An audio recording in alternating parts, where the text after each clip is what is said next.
Genesis toko 10 dia ny 7 ka hatramin'ny 20. Ny nanaovan'Andriamanitra fanekena tamin'ny Abrahama. 7. Ary Jehova tamin'ny Abrahama, aoka ho fantatra ho marina fa ho vahiny any amin'ny tany izay tsy azy ny taranakao, ary hanompo ny olona any, ary hampahoriny 700 taona izy. Ary izany firenena izany kosa izay hotompoiny dia ho tsaraiko, ary rehefa afaka izany dia ivoaka mitondra rem-behivava izy. Nefa ianao kosa ho any amin'ny razanao amin'ny fiadanana, ho tratrantitra indrindra ianao vao odimandry. Fa raha mby amin'ny zafiafy dia iverina ty izy, fa tsy mbola tanteraka ny heriko ny Amorita. Ary rehefa maty ny masoandro ka maizina dia maizina ny andro, dia indro nisy fatana fandoroana mivoaka tsetroka sy fanilo mirehitra. Izay mandeha mamaky teo anelanelandreo zavatra voasasaka ireo. Tamin'izany andro izany Jehova nanao fanekena tamin'ny Abrahama ka nanao hoe, ny taranakao efa nomeko ty tany ity hatrany amin'ny on'ny Egypta ka hatrany amin'ny ony lehibe, dia ny on'ny Eufrata, dia ny Kenita sy ny Kenizita sy ny Kadmonita, ary ny Etita sy ny Perzita sy ny Refaita, ary ny Amorita sy ny Kananita sy ny Girgazita ary ny Jebosita. Mbola iarahantsika manohy izany vakiteny izany araka ny filazany tsara ny Jaona izany. Jaona toko 9 dia ny 9:30 ka hatramin'ny 7:70. Ary Jesosy tamin'ny Jiosy izay nino azy, raha maharitra miteniko ianareo dia ho mpianatra tokoa, ka ho fantatrareo ny marina, ary ny marina nafaka anareo tsy ho andevo. Ary reo dia namaly azy ka nanao hoe, taranaki Abrahama izahay, fa tsy mba handevon'ny olona hatrizay elizay, ko nahoana no ataonao hoe afaka ianareo? Jesosy namaly azy nanao hoe, lazaiko aminareo marina dia marina tokoa, fa izay rehetra manota dia andevon'ny ota. Fa ny andevo tsy mitoetra ao an-trano mandrakariva, fa ny zanaka no mitoetra ao mandrakariva. Ko raha ny zanaka no hanafaka anareo dia ho afaka tokoa ianareo. Fantatro ihany fa taranaki Abrahama ianareo, nefa mitady hamono aho, satria ny teniko tsy mitomba ao anatinareo. Izay efa hitako tamin'ny raiko no lazaiko, ary ianareo kosa manao izay renareo tamin'ny rainareo. Dia namaly ireo ka nanao taminy hoe, Abrahama ny rainay. Ho Jesosy taminy, raha taranaki Abrahama ianareo dia ny asan'ny Abrahama no nataonareo. Fa ankehitriny ianareo mitady hamono aho, izay lehilahy nilazany marina taminareo dia izay efa reko tamin'Andriamanitra. Tsy mba nanao izany Abrahama. Ianareo manao ny asan'ny rainareo hoy ireo taminy. Tsy mba teraka avy tamin'ny fijangajangana izahay, irairay izahay dia Andriamanitra ihany. Dia ho Jesosy taminy, raha Andriamanitra no rainareo dia ho ty ahy ianareo, satria avy tamin'Andriamanitra no niaviko sy ny nakanesako aty. Fa izaho tsy tonga ho aho, fa izy no naniraka. Nahoana no tsy azonareo ny teniko? Satria tsy mahay miaino ny teniko ianareo. Ianareo avy tamin'ny devoly rainareo, ka izay sitraky ny rainareo no tianareo atao. Izy dia mpamono olona hatramin'ny taloha, ary tsy mitoetra amin'ny marina, satria tsy misy marina aminy. Raha mandainga izy dia ny azo ny lazainy, satria mpandainga izy sady ray ny lainga. Fa satria milaza ny marina dia tsy hinonareo. Iza moa aminareo mampiseho aho nanota? Raha ny marina no lazaiko, nahoana anao tsy mino aho?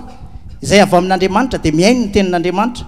Izany no tsy hinonareo aho, satria tsy mba avy amin'Andriamanitra ianareo. Ho faranantsika izany vakiteny izany Filipianina toko 2:1 ka hatramin'ny 10. Ny soramandry anatra hampirisika ny Filipianina hitondra tena tsara sy hanetry tena tahaka an' Jesosy Kristy. 1. Ko raha misy fampirisiana ao Kristy, raha misy fampiononana avy amin'ny fitiavana, raha misy firaisana amin'ny fanahy, raha misy famindra-po sy fiantrana, dia tanterao ny fifaliako mba iraisanareo saina, miray fitiavana, miray fo, miray hevitra, tsy manao na inona na inona amin'ny fampiandanina, na mandrany tena foana amin'ny fanetretena. Dia aoka samy anao ny namany mihoatra noho ny tenany, aza samy mihevitry ny azy ihany, fa samyny amin'ny namany koa. Aoka ho aminareo zao saina izao, izay tao amin'ny Kristy Jesosy koa. Izy na dia nanana ny endrik'Andriamanitra aza, dia tsy nataony zavatra ho fikirina mafy ny fitoviana amin'Andriamanitra, fa nofohanany tenany tamin'ny nakany ny endriky ny mpanompony sy nahatongava no manam-pitoviana amin'ny olona. Ary rehefa hita fa nanatare olona izy dia nanetry tena ka nanaiky hatramin'ny fahafatesana, dia ilay fahafatesana tamin'ny hazo fijaliana. Koa izany nanandra-tan'Andriamanitra azy indrindra sy ny nanomezana azy ny anarana ambony noho ny anarana rehetra, mba ho amin'ny anaran'i Jesosy no andolian'ny lohalika rehetra, na ny any an-danitra, na ny ety an-tany, na ny any ambanin'ny tany, sy any akelin'ny lela rehetra, fa Jesosy Kristy no tompo ho voninahitr'Andriamanitra ray. Vavakantsika ary isaotra an'Andriamanitra. Jehovah'Andriamanitra ray eo, noho ny fitiavanao lehibe sy ny famindrapo zay ny tantananao ny fiainanay. Ndreto indray izay eto Mieritsetosika amin'izao paroasy izao, tafavory marobe idera sy ankalaza sy nanome voninahitra ny anaranao. Tahinao kosa nambininao ka ny angaranao manokana koa fa tsy tany amin'ny hôpitaly izay, na sanatriny no tomandry, na voageja tamin'ny toerana maro samihafa tany ka tsy mba afaka nideranao tahaka an'ireo olona zay tratrin'izany, fa tonga sao matsara eto indray izay nanompo anao nankalaza sy name voninahitra ny anaranao. Ary dia mbola nitondra ihany koa ny fanatitra sy ny fahafolo-karena sy ireo fanatitra maro samihafa izay fanohanana ny asako. Dia atolotra ianao ary Jehovah ny dera sy ny aja sy ny voninahitra mandrakizay.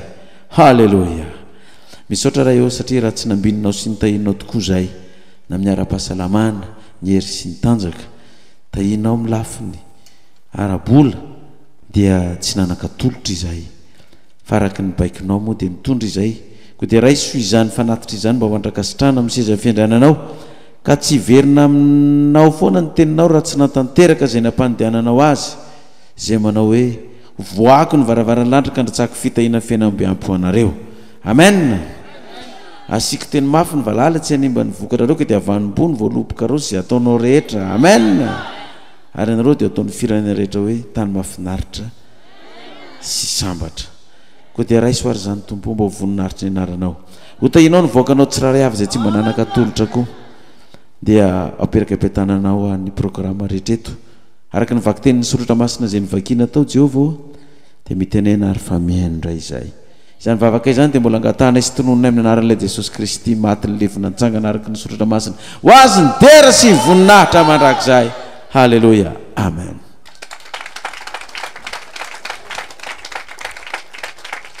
Eny ary dia manatsatsika mba hamonjy toerana. Oro indrindra dia mahafaly any miarabantsika fiangonana Mieritsetosika Philadelphie paroasy no nadrentsika androany, ary androany koa ny fotoana voalohany mba ifanadrentsika tava tamin'ity taona 17 sy 20 ity. Mbola tsy misasaka ny taona fa volana ray sisa vao misasaka, zany hoe mbola tsy tara zany fifampiarabantsika. Koa dia miarabantsika aloha tratry ny taona aty atsasatsasaky ny taona aty, ka dia mahafinaritra ny mahitantsika vahoakan'Andriamanitra mbola mijoro sy miorina eto imerina tsy atosika eto, na dia tsy atosika azy tsika dia mbola hita mifanosika. Mahafinaritra zany satria eto mpanorenana fiangonana lehibe tokoa tsika eto Mieritsetosika. Firy sur firy moa ny habe n'ity fiangonana ity zao président? 44 mètres sur 20 zany ny habe sy alavan'ity fiangonana ity.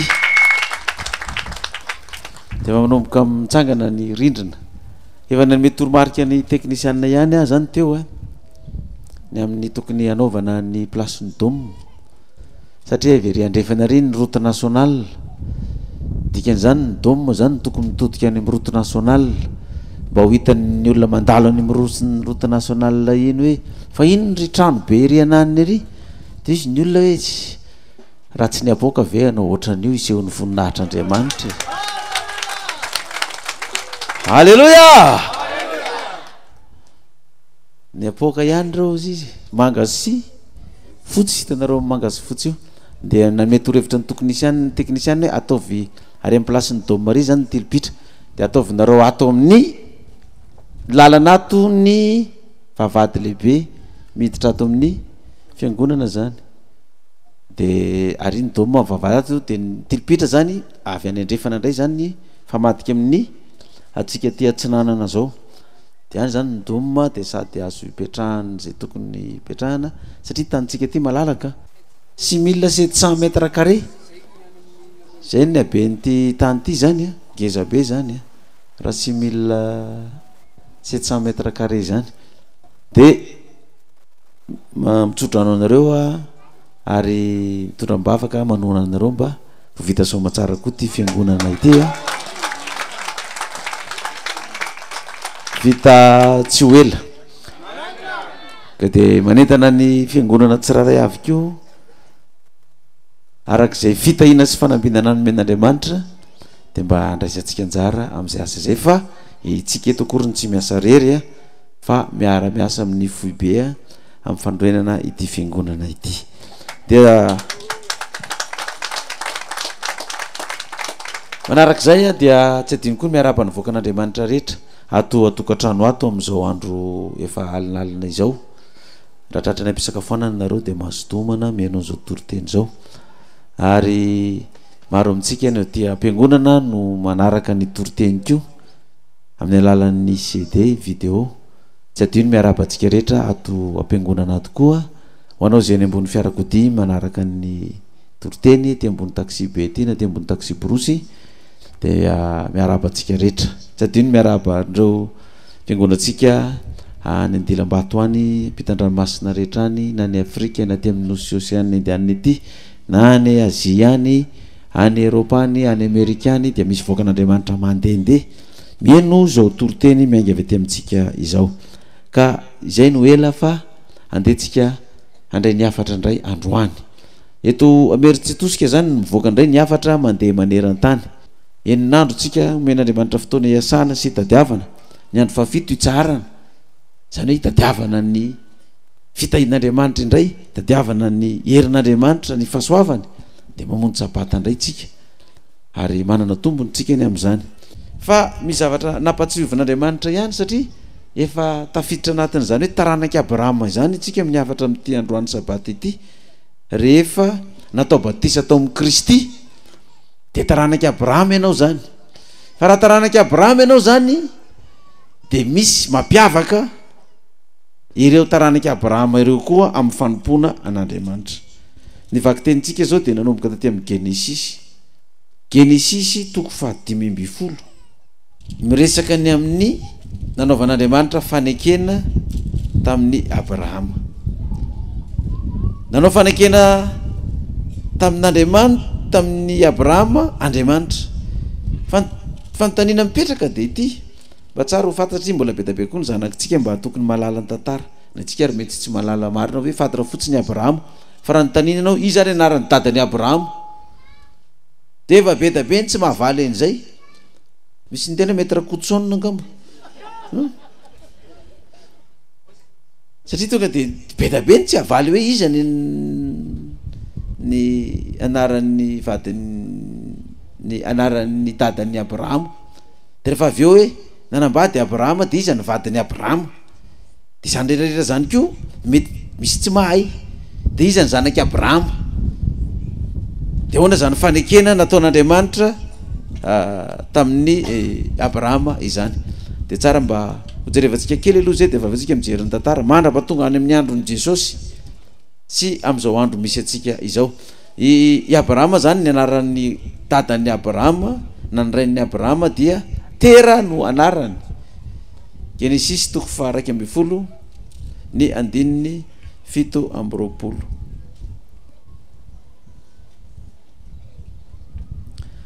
Genesis toko 1:12 andininy 7:20 ny taranaky Tera sy ny findranana nakany Arana ary zao ny taranaky Tera niteraka ny Abrahama sy Naora ary Arana niteraka ny Lota iza zany anaran'ny dadan'ny Abrahama Tera firy mirahalahy ny zanaky Abrahama zany eto 3 mirahalahy Naora ay zanaky Tera mantsy azafady zanaky Tera dia 3 mirahalahy i Abrahama sy Naora ary Arana ka ityle Arana faralahy am'zareo ty zany no niteraka ny Lota io le ny tantaran'ny Abrahama sy Lota le nisy ny Sodoma sy Gomora izany dia i Abrahama no zanaka anankiray izay natsoin'Andriamanitra tamin'io zanak tera io tamin'izy telo miralahy. Genesis toko faharoambin'ny Genesis toko faharoambin'ny misy lohateny hoe niantson'Andriamanitra ny Abrahama sy ny vaininy tany Kanana sy Egipta. Andininy voalohany, ary hoy Jehova tamin'ny Abrahama, mandehana miala any amin'ny taninao sy ny havanao ary ny tranony rainao akany amin'ny tany izay asehoko anao, dia hatonga anao firenena lehibe aho sady hitay anao sy alehibe ny anaranao ary fitahina tokoa ianao, ary hita zay manisy anao aho fa hanozona zay manozona anao, ary aminao no hitahina ny firenena rehetra ambonin'ny tany. Telo ny zanak tera, i Abrahama sy Nahora ary Arana, fa ny ray tamin'io zanaky tera io dia Abrahama zany no natsoin'Andriamanitra. Na dia manana zanaka maro ary zany matetisika tokantrano zany, dia tsy ilay zanaka ray manontolo ao tokantrano no mety atsoin'Andriamanitra, fa mety ny ray amin'ireo zazareo no antsony. Ary raha mijery zany tsika amin'ny tantaran'ny Baiboly dia saika ohatrohatr'izany daholo tokoa ilay izy, ny ray amin'ilay zanaka no nantsoina. Ary raha mijery tsika zany ny tantaran'ny Abrahama ty dia izao no voambary reto hoe i Abrahama efa manana ny vadiny, efa mipetraka amin'ny toerana ny fiarahamonina zay efa nahazatra azy, ary teo no efa nahitany fivelomana sy ny fitadiavana nampilamina ny fiainany. Fa dia tonga ny antso tamin'ny Abrahama hoe mandehanao izy miala amin'ny taninao sy ny havanao ary ny tranony rainao akany amin'ny tany zay asehoko anao, dia hatonga anao firenena lehibe aho sady hitay anao sy alehibe ny anaranao ary ho fitahina tokoa ianao, ka hita zay manisy soa anao fa hanozona izay manozona anao. Dia amin'ny 14 dia nandeha Abrahama arak'izay nolazainy Jehova taminy, ary lotakomba niaraka taminy, ary efa 570 taona Abrahama raha niala tao Arana izy, ary Abrahama nitondra ny Sarai vadiny sy Lota zanadralany mba ny fananan'izy rehetra zay efa nohariny sy ny olona zay efa azony tao Arana, dia niainga izy ireo hakany amin'ny tany Kanana, ka dia tonga tany amin'ny tany Kanana izy. Zao ny sariny zany raha ohatra ka ataontsika ohatra. Tamin'ny zanak tera i Abrahama ihany natsoin'Andriamanitra dia miala amin'ny taninao amin'ny havanao, fa alefako amin'ny tranony rainao akany amin'ny tany zay asehoko anao, dia hatonga anao firenena lehibe aho. Dia andao raisina hoe itsika tsiraray avy zao natao hoe i Abrahama koa nalahy na vavy, efa ao amin'ny tranony ray tsika, efa ao amin'ny tany tsika, efa eo amin'ny fiarahamonina misy atsika, eo ny fivelomana, eo ny fitadiavana, efa milamina tsara daholo. Tonga aminao ny antso amin'ny ankohonanao zany, enao ihany no natsoina hoe miala tao dia mandehanany amin'ny tany zay asehoko anao. Dia zao ny sariny zany. Tonga amintsika ny antso, tsika fiangonan'Andriamanitra tsiraray avy, tsika fa mipetraka amin'ny tany misy atsika, ao amin'ny ray aman-drenitsika, ao amin'ny tanindrazantsika, ao amin'ny fiangonan-drazantsika, efa ao tsika, fa tonga ny antso hoe miala tamin'io taninao io, tranonao io, tranony rainao io, io fiangonan-drazanao io, miala tamin'io, mandehanana amin'ny tany zay asehoko anao. Daona ny sariny izany trangan-javatra zany tamintsika. Raha vao nandeha ny fampianarana apokalipsy tamin'ny radio na tamin'ny televizion zay nainotsika azy, dia niaino itsika, niaino le fampianarana. Rehefa tonga tamin'ilay fiainona ny tenin'Andriamanitra tsika, teo amin'ny tranony raitsika, teo amin'ny tany zay misy atsika, dia tonga ny antso hoe miala tamin'io taninao io, tamin'io tranonao io, tamin'io fiangonandrazana io any amin'ny tany zay aseoko anao. Dia anao mbola tsy malala hoe za mihaino ty fampianarana apokalipsy ity ne ka misy fifindra-monina, misy antso etsona anay hiala amin'ny taniko sy ny tranony raiko sy ny fiangonandrazako. Dia misy amintsika zany hoe mbola ao amin'ny ray aman-dreny mipetraka, fa ndray trano tsisy mihaino an'le hafatra fa ianao ihany. Mbola ao amin'ny fianakaviana, ny fianakaviana tsisy mihaino fa ianao ihany. Hainao mihaino ny hafatra ty zany efa tonga aminao ny antso hoe miala tamin'io taninao io any amin'ny tany zay aseoko anao, miala tao. Fa hitay anao any ary ataoko firenena lehibe anao, dia zao zay manisy soa anao dia ho asiko soa izy Jehova, fa zay manozona anao dia hozonoko na iza hozy izy Jehova. Fa mianga aminy io, sarotra be zany. Hiala amin'ny tany mahazatra anao, hiala amin'ny fomban-drazana mahazatra anao, efa niainana hatramin'izay, dia andeha hiala tao ianao, andeha any amin'ny tany zay mbola tsy fantatra hoe manao ahoana ny any na ny fomba fanao any. Eo ny fivelomana efa mandeha, eo ny varotra efa mandeha, eo ny asa mandraraha efa mandeha, eo ny fambolena efa mandeha. Andeha any amin'ny tany mbola tsy fantatra any, mbola hitady fivelomana vaovao indray zany any, mety ho very fananana indray zany, mety tsy andeha indray ny fiainana any, nefa dia tsy maintsy andeha any ianao zany. Dia ny Abrahama tsara le teny fikasana, ahatonga anao firenena lehibe ka hita ianao, hita zay manisy soa anao fa nozona zay manozona anao. Dia niainga Abrahama, tsy niady hevitra tamin'Andriamanitra izy fa avy hatrany dia mazava zany ny antso zany. Dia nilaozany ny ray aman-dreniny, nilaozany ny fianakaviany, nilaozany ny tanindrazany, nilaozany ny fiangonandrazany. Na dia betaberiny mety ny olona ny monomonina sy ny tabataba tamin'izany dia za fa nahazo ny teny fikasana fa dia eo nareo fa lasa. Betabeny mety milasa fa dia efa tsy rava ny fihavanana, efa tsy miditra fasan-drazana tsony zany fa efa lasana amin'izay tany tsy fantatrany ianao. Mety tonga hoe roako tsy ho zanako tsony ianao fa ny zanako rehetra ato tsisy mandeko, ianao rery no andeha ho any. Dia lasa tokoa ianao fa tsy niraraha zany, ianao hoe tsy miraraha zany fa zany natsoin'Andriamanitra dia lasa ianao rery zany mety natsoina tao amin'ny fianakaviana. Dia rehefa nandeha i Abrahama noentiny vatany. Iza ny vatany Abrahama moa? Sara ny vatany. Io vatany Abrahama io dia tena vehivavy tena faran'izay tena tsara tarehy. Dia rehefa mba miteraka vavy tsika dia mba ataovy Sara koa ny anarany indraindray ihany, fa mba rehefa mba hitanao hoe mba tsara tarehy zany dia ataovy Sara, fa ty ve dia atao Sara nefa jereo ty endrika. Rehefa jereo zany ohatra mety ho mendrika Sara ihany ny anaran'ity zazy ty raha tsy ho endrika ny tarehan'izao zany. Mba jerijerevy ihany le anarana vehivavy tsaratsara tarehy amin'ny baiboly ireny efa miteraka vavy dia mba ataovy amin'ireny ny anaran'ny zanakitsika. Dia lasa Abrahama nandeha tokoa izy, ary rehefa nandeha izy dia tonga amin'ny fotoana zay anaovana fanekena amin'ny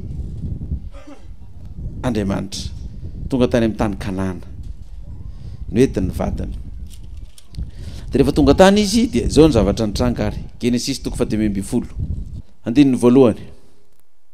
Rehefa afaka zany dia tonga tany amin'ny Abrahama ny tenin'ny Jehova tamin'ny fahitana ka nanao hoe aza matahotra ry Abrahama, izaho no ampinganao sy valim-pity lehibe indrindra ho anao. Ary hoe Abrahama, Jehova Tompo, inona moa nomenao aho fa izaho mandroso fahaterana nefa tsy manan-janaka, ary ny ho tompon'ny ahy dia Eliezera avy any Damaskosy. Ary hoy koa Abrahama, indro zaho tsy nomenao farahandimby